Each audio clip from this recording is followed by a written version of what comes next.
Hey y'all, welcome to Magnolias and Mics. This podcast is all about shining a light on the incredible people of Mississippi, right here from Greene County. Whether it's inspiring success stories, fascinating backstories, or expert takes on a little bit of everything, we're having real conversations with folks who are making an impact. Plus, you'll get the inside scoop on what's happening around the Magnolia State. So, grab your headphones, get comfy, and let's dive into some great stories. Today I'm here with author of Beyond the Green Widow, Miss Juanita Hollinghead. How are you doing today, Miss Juanita? I am doing great. I'm so glad you came to see me today, Taylor. Yes, I'm so excited to be here. So let's jump right in. Can you tell our listeners a little bit about the book that they may not know? Okay. Beyond the Green Widow, Consequences of the Piney Woods Creek Murders of 1921.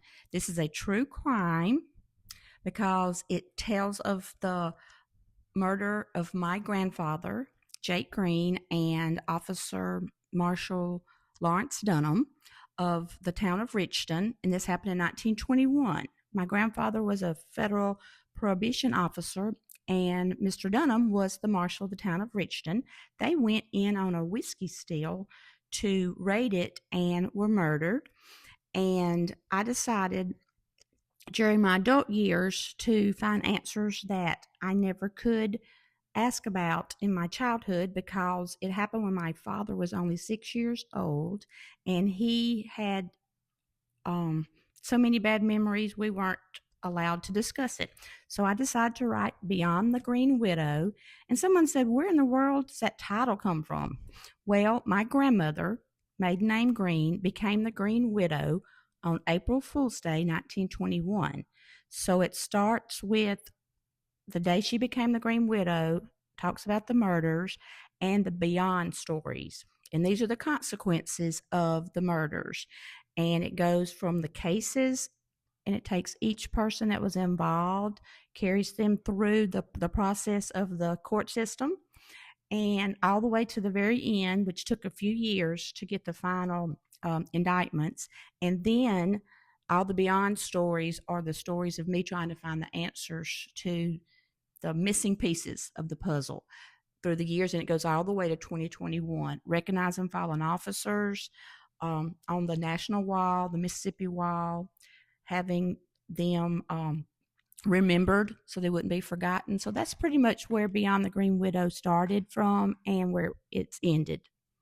So who or what would you say originally inspired you to write this book? What was your main inspiration point that made you say, oh, I want to write a book about this? Okay, well, goodness gracious. I've always loved to write. Even in school, I loved to write, and a lot of it was fiction.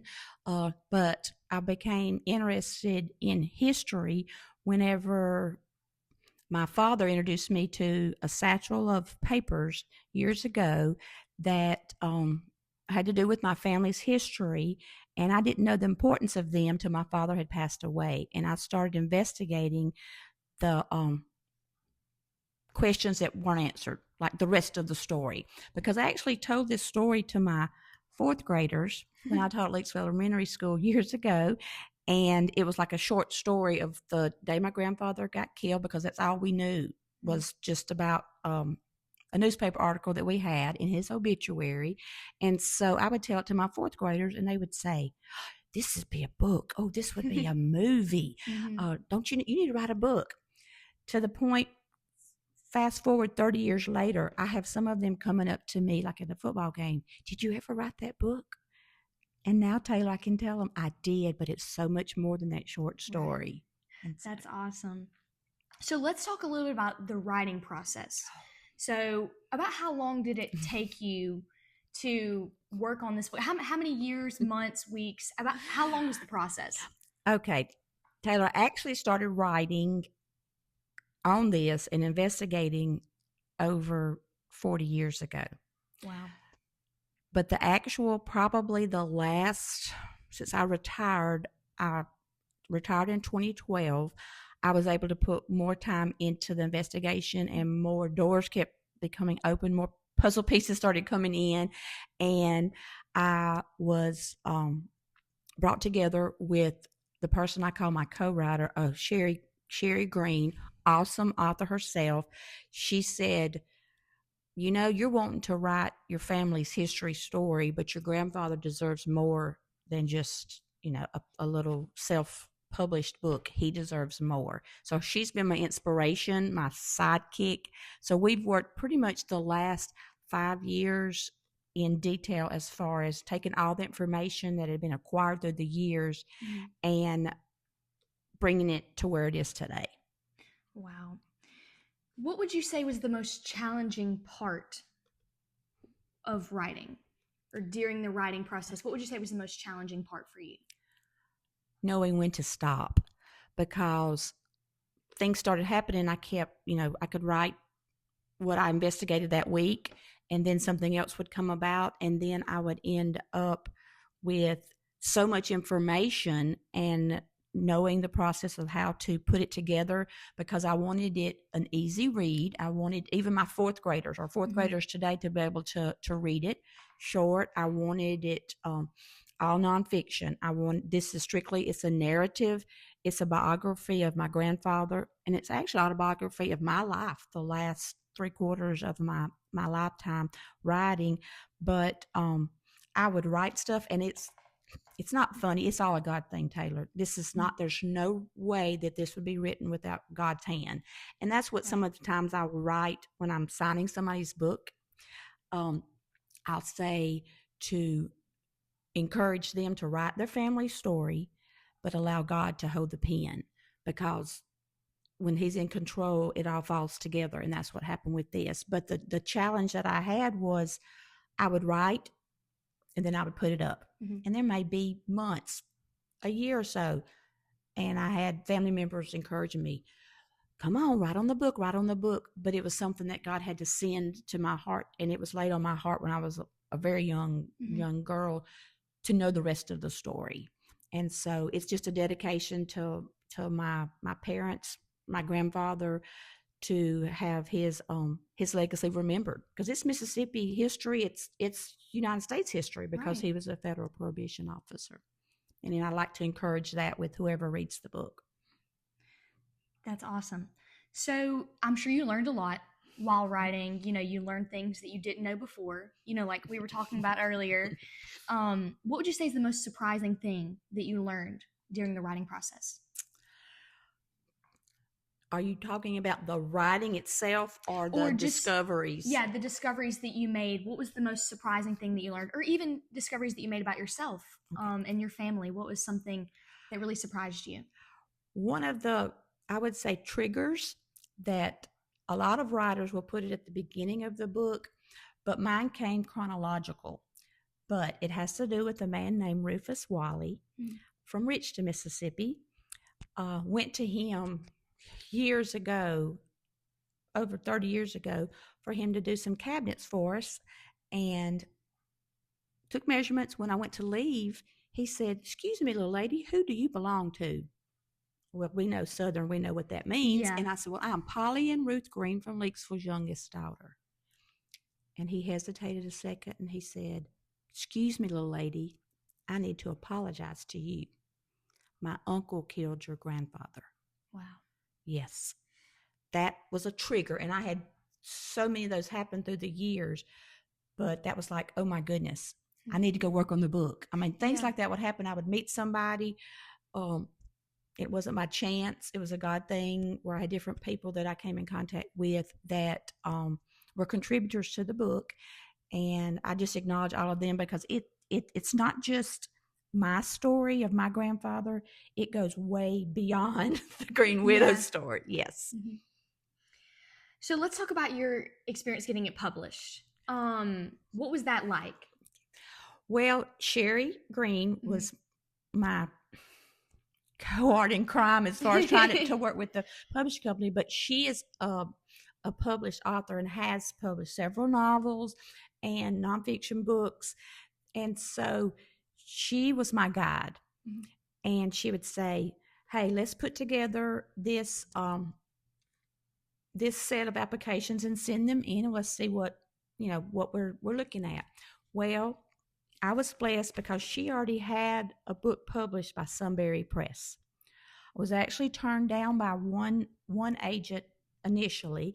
Mm-hmm. He just said that it was more of a regional thing. It wasn't like a large audience. He didn't feel like, and so that's okay. But we did so much preparing for to present it to him that we had already done so much of the legwork. Yeah. And so she sent the manuscript to the publisher of Sunbury Press, Lawrence Knorr, and because she was already an author for the publishing company, I didn't have to go through the front door and all the steps that you had to go to. It went through the back door straight to Lawrence, Awesome. and he read it and he picked it up, signed the contract, and that was just another blessing. Wow. And so he had some changes in his publishing company as far as some changes in some of the people that work for him. So it took a little bit longer, but within 2 years, and the surprise that I got for a Christmas present was the publishing of it and saying it's here and it's already on Amazon. And I was like, oh my gosh. Oh, wow. Yes. I actually had to order my book. My first book came from Amazon because the publishing company wasn't going to publish my order until in January. So Christmas Eve, my mail person delivered my first copy of Beyond the Green Widow. And it's so funny because I told Sabrina's my mail lady, and she said, I didn't know you wrote a book. And I said, well, I know what it says, but just to hold in my hand, Taylor, it was just a flood of emotions. Wow. It was, I literally lost it. And I've lost it a couple of times in my presentations because it's so real. And I want to encourage everyone else because everybody's got a story. They may not like it. Historically, like I'm sure that Mr. Rufus, he didn't, wasn't in control of what his uncle happened. But let me tell you something, Taylor. I never got to tell Mr. Rufus that his uncle was not the man that actually shot and killed my grandfather. He participated in the event, but he was not the one. So I never got to tell Mr. Rufus that his apology was not in vain, I would say, but that it was just such a heartfelt thing that was a trigger, and I use it for inspiration. I still do today, and I'm friends with the family and his wife, Miss Hazel, and I have really connected because it's our history, but it's not our future, and we can take today and change it and make a difference, and that's going to be our future, and it's our family's history. That's such a beautiful message. Thank you. So can you talk about what you have coming up as far as for the book or other projects that you might be working on that you're excited to share? Well, after talking to you today, I'll be preparing for a WRBE 106.9 in Lucedale, Mississippi. I will be doing a book talk in the morning with Mikey in the morning on his Mikey in the Morning show in Lucedale. Then I'll be going to the Lucedale Library to set up for a book event at the Lucedale George County Library on Saturday. Then next week I'll be at Miss Muddy Puddles in Leakesville for pretty much 11 to 4 event of just coming and going and talking history and just sharing of the book in Leakesville. That's at Miss Muddy Puddles. Then I will be going to Jackson, to the Mississippi Department of Archives and History, the two museums, and I will be doing History's Lunch from 12 to 1 on Wednesday, March 19th, and that's actually on Facebook Live, and on there, they put it on YouTube Live. Oh, cool. So that's March the 19th. That's a big event, and then my family will be presenting the actual documents that we have that are throughout the book, are actual pictures of documents. We'll be presenting those to the Mississippi Department of Archives and History as a family, so they'll be preserved more than just in a storage box or in a satchel that I have. And then I'm going to be at doing a podcast with Sunbury Press. Lawrence Knorr is doing a podcast. It'll be coming out the end of March.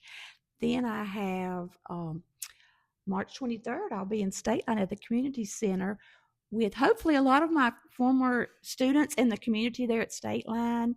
And also, too, which a lot of people know, Greene County history, Aubrey K. Lucas, USM president. Okay, he requested a book, and I took one to him. He was so excited. So if it works out, he may get to attend too. His daughter may bring him up there because his house is right down the road from the community center, the house he grew up in. And so that is March 23rd, and then the 25th, I go to Lakesville Public Library, and after school, it'll get together on that Tuesday, March 25th, from 4 to 5 with Sarah Dewitt. That's the librarian there. She set that up, and it's in conjunction with the museum. And so I just encourage everybody to check out the Greene County Museum, because that's where I found a lot of the pieces to the puzzle that put it together for the book. Awesome. So tell our listeners where they can get this book, where they can find it so that they can read this story. Okay. Well, if you come to my events, I will have the book there. The books at my events are $24. That's tax and everything included. But you also can go on Amazon and just put Beyond the Green Widow, or my name. My writing name is Juanita Green Hollinghead. It'll plug up there, and you can order it and have it delivered, and then maybe come to my events and bring it, and I'll sign it there. And then on sunburypress.com, my publisher's website, it can be purchased there too. We also have it. It's all over Greene and Perry County. It's in different businesses. The Richton Dispatch has it. The Restored Magnolia in Richton. The Willow House in Richton. In Greene County, we have it at the Greene County Herald. We have it at Dobbins Pharmacy, Hodges Pharmacy, Miss Muddy Puddles, the museum, and Head Turner Salon, and State Line Drugs right now. So those are places that you'll be able to get them if you want to get one in person. That's awesome. So before we leave today, is there anything that you would like to leave our listeners with, or anything you would like for them to know? Let me read. This is something that I wrote years ago, and you wouldn't have thought that it was, in the book. But it is actually why I did it. And let me thumb through the book real quick and find the why. Some people say, well, why in the world did you, spend so much time and so many years in doing that and looking and research and all like that? So I'll just leave you with this. I don't know if you call it a poem, or it's just my statement. And the question I ponder is why. And this is to answer everybody saying, why did you do it? Pausing in the present to allow one to hold on to the past, to enable one to preserve for the future, so the journey will never be forgotten. That's why. Wow. Thank you so much, Ms. Juanita. And be sure to go purchase her book today. And I will talk with you soon. Thank you for being here with me today. Well, thank you, Taylor. All right.